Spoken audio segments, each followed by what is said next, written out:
Cousin نے تھوڑی دور جا کر کنارے بنے ایک اوپن ایئر ریسٹورینٹ کے پاس گاڑی روک دی۔ اس ریسٹورینٹ کی پچھلی جانب سے کچھ دور بہتے دریائے ٹیمز کے جگمگاتے پانیوں کا عکس سرسراہٹیں صاف سنائی دے رہی تھیں۔ انہوں نے کافی کا آرڈر دے دیا۔ کامران، ربیکا کے کزن اور میرے دوسرے ہم جماعت کو ربیکا سمیت ہاتھ دیکھنے کے گر اور ہاتھ کی لکیروں اور کے بارے میں بتانے لگا۔ میں جانتا تھا کہ دو لڑکوں کا ہاتھ وہ اس امید پہ دیکھ رہا ہے کہ اس کے بعد آخرکار اسے ربیکا کا ہاتھ تھامنے کا موقع ملے گا۔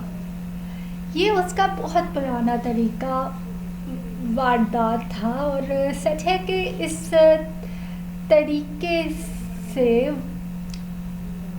وہ بہت مرتبہ کامیاب بھی ہوا تھا۔ وہ تینوں نہایت انہماک سے کامران کو اپنے اپنے ہاتھ دکھا رہے تھے۔ میں اٹھ کر سیمنٹ کے فرش کے آخری حصے میں نفس لوہے کے اس جنگلے کی طرف چلا آیا جس کے پاس دور تک گہرائی تھی۔ یہیں سے دریائے ٹیمز پر بنا پل کے نیچے سے گزرتے اسٹیمر اور بحری جہاز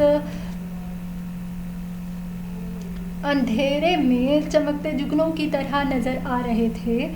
میں دور تک پانی میں جھلملاتے روشنیوں کا عکس دیکھ رہا تھا، پھر آہٹ محسوس ہونے پر مڑا تو ربیکا کو محویت سے نظر میری طرف دیکھتے پایا۔ میں جب بھی تم سے ملتی ہوں مجھے ایسا کیوں محسوس ہوتا ہے کہ جیسے ایک نئے انسان سے مل رہی ہوں۔ ہر انسان کی بہت سی تہیں ہوتی ہیں، پیاز کی طرح، اسے جتنا چھیلو اتنی ہی مرتبہ ایک نئی تہ اوپر سے اترتی ہے۔ اب یہ چھیلنے والے پر منحصر ہے کہ وہ دوسرے کو کتنا کھوج سکتا ہے۔ نہیں، تمہاری کھوج اس عام کھوج سے کئی بڑھ کر ہے۔ اس دن تم کلاس میں محبت کے مختلف پہر بیان کر رہے تھے تو مجھے ایسا محسوس ہو رہا تھا جیسے میں نے زندگی میں پہلی مرتبہ محبت کو جانا ہے۔ ایک مجھ ہی پر کیا منحصر ہے؟ اس دن کے بعد ساری کلاس ہی محبت کے نئے پہلوؤں کو کھوجنے میں لگی ہوئی ہے۔ تم نے ہم سب کو محبت کا نیا چہرہ دکھایا ہے۔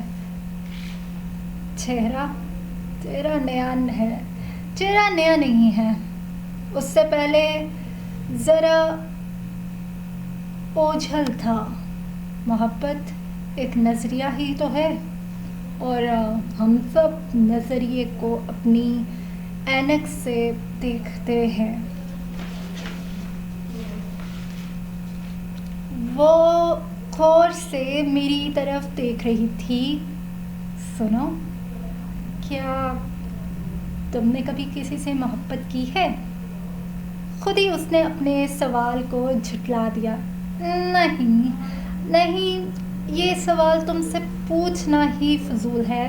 جو انسان محبت کو اتنا زیادہ پہچانتا ہو تو وہ خود اس تجربے سے گزرا ہوگا۔ تم مجھے یہ بتاؤ کہ تم نے محبت کو کیسا پایا؟ محبت میرے لیے زنگ زدہ گیلیٹن کی طرح ثابت ہوئی، جس کے نیچے رکھا سر کٹ تو جاتا ہے لیکن دھڑ سے علیحدہ نہیں ہوتا۔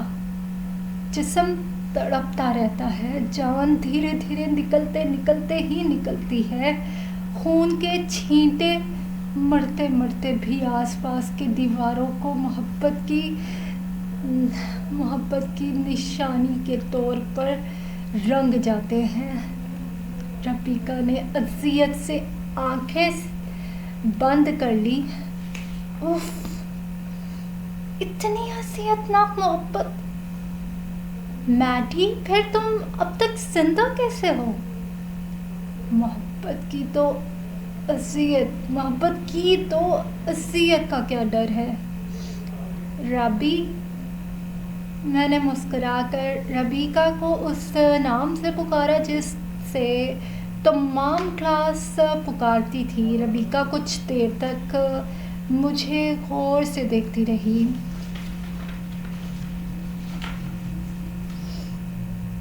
میں نے کہا تھا نا کہ تمہارا ہر روپ نیا ہے۔ جانتے ہو، میں اپنے سارے پرانے دوستوں اور سارا کو ناراض کر کے تمہارے ساتھ ڈیسک پر کیوں آ بیٹھی تھی؟ میں نے سوالیہ نظروں سے اس کی طرف دیکھا۔ اس لیے کہ جس دن بلیک بورڈ پر بیہودہ نعرے لکھے گئے تھے، تب میں بہت دیر تک پہلے سے تمہیں وہاں کھڑی دیکھ رہی تھی۔ تم نے جس اطمینان سے ان کے چیلنج کو قبول کیا، تمہاری آنکھوں میں جو عزم تھا، ایسا عزم صرف ان لوگوں کے چہروں پر دکھتا ہے جو دنیا سے ٹکرا جانے کی ہمت رکھتے ہیں، اور مجھے بچپن سے ہی بہادر اور پرعزم لوگ اچھے لگتے ہیں۔ تم مجھے پوری کلاس میں سب سے مختلف دکھائی دیے، اس لیے میں نے تمہارے ساتھ ہی بیٹھنے کا فیصلہ کر لیا، اور ہر گزرتا دن میرے اس فیصلے کو صحیح کر رہا تھا۔ اتنے میں کامران، جو بہت دیر سے ربیکا کو میرے پاس کھڑے دیکھ کر دور سے برے سے منہ بنا رہا تھا، اس کا صبر جواب دے دیا۔ اس نے باقاعدہ آوازیں دے کر ہمیں پکارنا، ہمیں بلانا شروع کر دیا۔ لگتا تھا ربیکا مزید بھی کچھ کہنا چاہتی تھی، لیکن ہمیں اپنی باتوں کا یہیں پر ختم کرنا پڑا۔ ہم دونوں میز پر پڑی اپنی کافی کو مزید ٹھنڈا ہونے سے بچانے کے لیے اس کی طرف بڑھ گئے۔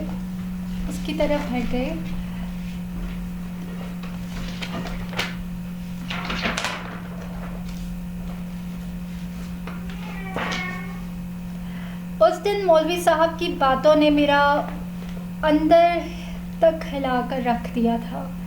میں تو سمجھا تھا کہ اپنی محبت کو پانے کے لیے جس شناخت کی ضرورت تھی وہ میں نے حاصل کر لی ہے، لیکن اس دن پتہ چلا کہ مجھ سے تو میری پچھلی شناخت بھی چھن گئی ہے۔ بیچ میں ایک آدھ بعد شاگرد سے پرانی حویلی جا کر مل آتا تھا، جس سے مجھے پتہ چلتا رہا تھا کہ گھر میں کیا ہوتا رہا ہے۔ ان لوگوں نے شاید میری غیر موجودگی سے سمجھوتا کر لیا تھا۔ باغیوں کو جتنی جلدی لوگوں کے دل و دماغ سے پھینک نکالا جائے اتنا ہی بہتر ہوتا ہے، ورنہ ان کی بغاوت کی جراثیم دوسروں کے ذہنوں کو بھی متاثر کرنے لگتے ہیں، اور یہ بات بھلا کمشنر صاحب سے زیادہ بہتر اور کون جان سکتا ہے۔ انہوں نے گھر میں میرا نام لینے پر بھی پابندی لگا دی تھی۔ کمشنر صاحب کا خیال تھا کہ میں کامران کے پاس لندن جا چکا ہوں، کیونکہ 1 مہینہ ہونے کو آیا تھا. میرا کچھ اتا پتہ نہیں تھا. گھر والوں کو کوئٹہ کوئی اتنا بڑا شہر بھی نہیں تھا جہاں میں اتنا عرصہ کسی دوست کے گھر ان سے چھپ کر ٹھہرا رہوں. شاید عباد کو بھی یہی سوچ کر سکون مل گیا تھا، ورنہ مجھے ہر جگہ تلاش تو کر ہی چکا تھا. ان میں سے کسی کے وہم و گمان میں بھی نہیں ہوگا کہ میں بھی اسی شہر کے ریلوے اسٹیشن پر پچھلے 4 ہفتوں سے مزدوری کر رہا ہوں. نکت سے بھی شاکر کے ہاں ملاقات ہوئی تھی، لیکن میں اس سے کچھ پوچھ ہی نہیں پایا. جب میں شاکر سے رخصت ہو کر جانے لگا تب اس نے اکیلے جاتے دیکھ کر مجھے پیچھے سے آواز دی. میں ٹھہر گیا. نکت چپ چاپ میرے پاس آ کر کھڑی ہو گئی اور پھر اچانک ہی پھوٹ پھوٹ کر رونے لگی. یہ آپ نے کیا حالت بنا رکھی ہے بھیا. اس محبت نے تو آپ کو برباد کر کے رکھ دیا ہے. یہ سب میری غلطی ہے بھیا. نہ میں آپ کو اس سے ملاتی. آنسوؤں سے نکی کی آواز رند گئی تھی. میری آنکھیں بھی بھری آ رہی تھی. میں نے بڑی مشکلوں سے خود کو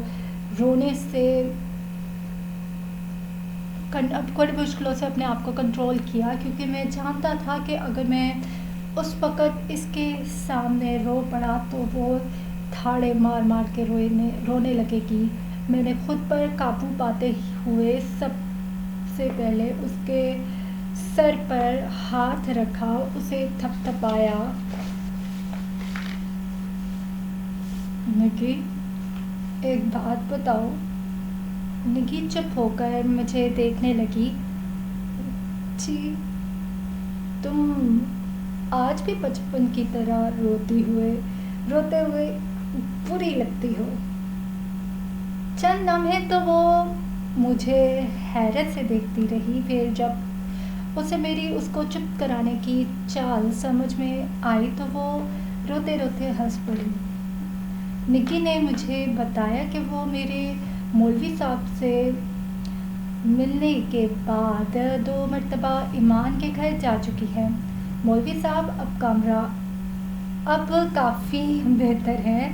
نکت نے اس سے میرے گھر چھوڑنے اور یوں در بدر بھٹکنے کی تمام داستان سنائی تھی. نکت کی باتیں سن کر تو ایمان تو چپ بیٹھی رہی. حسب معمول اپنے پاؤں کے ناخن سے زمین پر بچھے قالین کریدتی رہی. البتہ حیا سے صبر نہیں ہوا، وہ رو پڑی. ایمان نے نکت سے اتنا کہا کہ اگر میں نکت سے ملوں تو وہ مجھ سے کہے میں اپنی یہ ضد چھوڑ کر واپس اپنے گھر چلا جاؤں. یہ تھا اتنی صدیوں کے بعد اس دلبرا کا کوئی میرے لیے پیغام. صرف یہی چند لفظ: کون جیتا ہے تیری زلف کے سر ہونے تک. لیکن یہ لفظ بھی میرے لیے بہت تھے. چلو کسی بہانے ہی صحیح، میرا ذکر ہی صحیح اس کے لبوں پہ آیا تو صحیح. یہ بھی کچھ کم نہیں تھا. نکت میرے ہاتھوں کے چھالے چھو چھو کر دیکھتی رہی. اس کی آنکھیں بھیگتی رہیں. مجھے نکت کو بتانا ہی پڑا کہ میں ریلوے اسٹیشن پر کولی کا کام دھندا کرتا ہوں. اس سے یہ وعدہ بھی لیا اور وہ اس بات کے بارے میں اپنے یا میرے گھر والوں کو نہیں بتائے گی. شاکر نے کبھی میرا پیچھا نہیں کیا تھا. میرا پتہ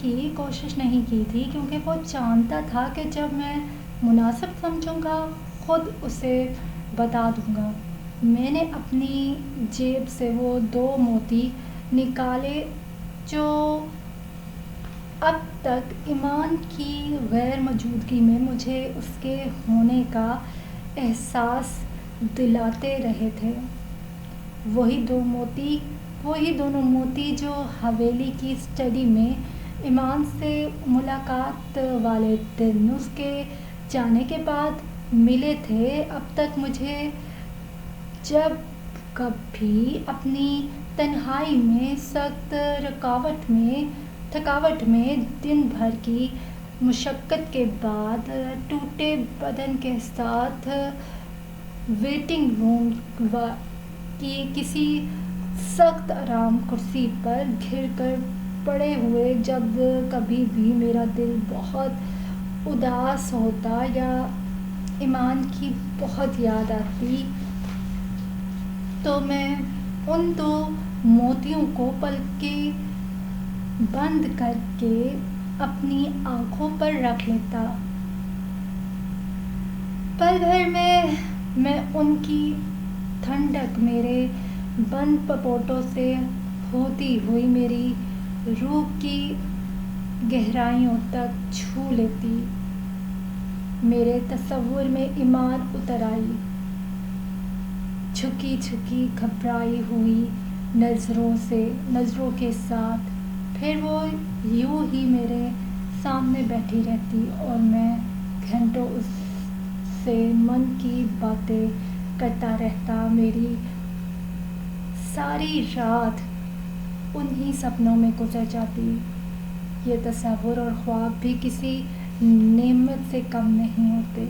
انسان سے اگر شاید خواب و تصورات دیکھنے کی صلاحیت چھین لی جائے تو وہ زیادہ عرصہ جی